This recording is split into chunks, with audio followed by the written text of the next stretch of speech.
सन 2023 अगस्त की पहली तारीख रात के 1 बजे इसरो ने लिया एक ऐतिहासिक रिस्क। 12 से 1 के बीच कोई भी वैज्ञानिक इसरो के इस ट्रैक सेंटर में सोया नहीं था। सबकी आंखों में एक अलग ही एंजाइटी नजर आ रही थी। सब चाह रहे थे कि जितनी जल्दी हो सके और जितनी एफिशिएंटली हो सके चंद्रयान 3 को उस रास्ते पर डाल दिया जाए, उस ट्रैक पर डाल दिया जाए जिससे वो चंद्रमा की तरफ चल पड़े। Lunar injection, trans lunar injection phase, TLI कहा जाता है इसे। पिछले 18 दिनों से चंद्रयान 3 चक्कर काट रहा था, परिक्रमा कर रहा था, ऑर्बिट में घूम रहा था पृथ्वी की। अब इन 18 दिनों में उसने उस गति को अटेन कर लिया था जिसे बिना फ्यूल जलाए इसरो के वैज्ञानिकों ने प्लान किया था कि धरती की ग्रेविटी का इस्तेमाल करके वो उस वेलोसिटी को प्राप्त कर लेगा जिसे एस्केप वेलोसिटी कहा जाता है। धरती की एस्केप वेलोसिटी।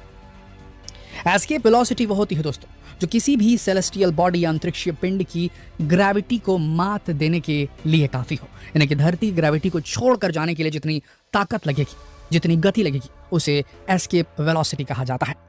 आपको बता दें दोस्तों, अर्थ की एस्केप वेलोसिटी 11.2 किलोमीटर प्रति सेकंड है। ध्यान से सुनिएगा, प्रति सेकंड 11 किलोमीटर प्रति सेकंड।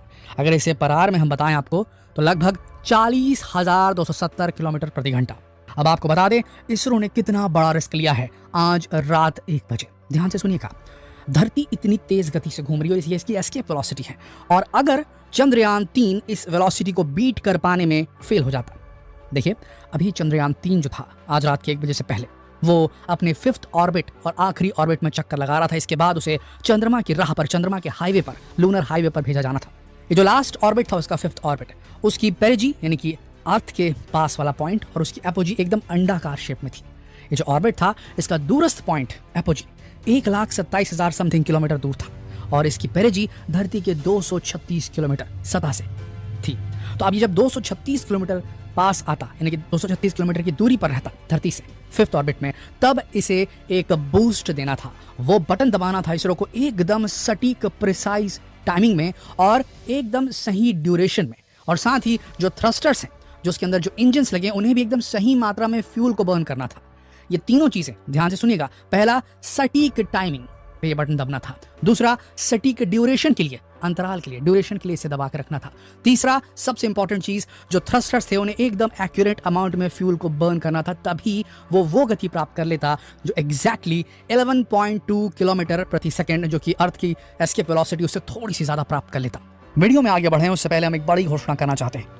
क्या आप अपनी स्किल को वीडियो बनाकर दुनिया के सामने प्रस्तुत करना चाहते हैं? अगर हाँ, तो नॉलेज टीवी हिंदी यूट्यूब के इतिहास में पहली बार लेकर आए एक ऐसा हिंदी यूट्यूब कोर्स जो आपको सिखाएगा मोबाइल से प्रोफेशनल यूट्यूब वीडियो बनाना। कि हम आपको देंगे प्राइवेट ग्रुप का वो सपोर्ट जो आपको आपके यूट्यूब अकाउंट बनाने से लेकर के पहला यूट्यूब चेक प्राप्त करने तक आपके साथ रहेगा। तो अभी क्लिक कीजिए डिस्क्रिप्शन में दिए लिंक को और बन जाइए यूट्यूब जर्नी में हमारे हमसफर।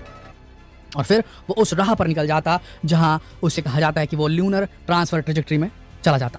अब आपको बता दें कि ये जो राह है जहां जाना है, ये जो हाईवे हम बता रहे हैं बार बार आपको, ट्रांस ल्यूनर इंजेक्शन फेज के दौरान जिस लूनर ट्रेजेक्टरी में इसे डाला जाना है, इसरो की तरफ से रात में डाला जाना था, वो आपको बता दें उसका रास्ता पहले से प्रेडिक्ट किया गया है। अब ये क्यों बोल रहे हैं, ध्यान से सुनिएगा। सोचिए कितना ज्यादा कैलकुलेशन करना हुआ होगा इसरो के वैज्ञानिकों को और कितनी स्ट्रांग है हमारी रॉकेटरी। आपको बता दें जिस रास्ते पर अभी भेजा जा रहा है, जिस लूनर ट्रांसफर ट्रेजेक्टरी में भेजा जा रहा है अभी चंद्रयान 3 को, अभी उसकी मंजिल यानी कि उसका आखिरी पॉइंट जो है जहां पर, वहां पर चंद्रमा मौजूद है ही नहीं।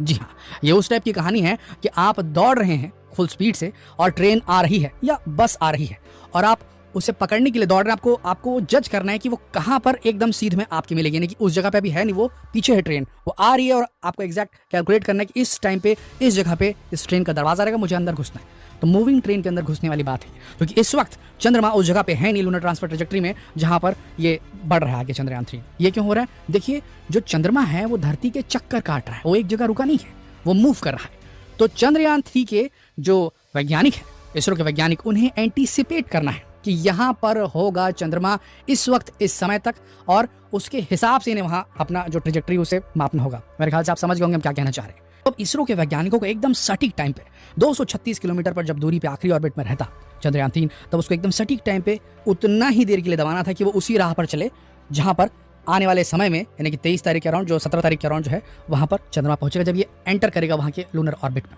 तो अब थोड़ा समझिएगा इस बात को।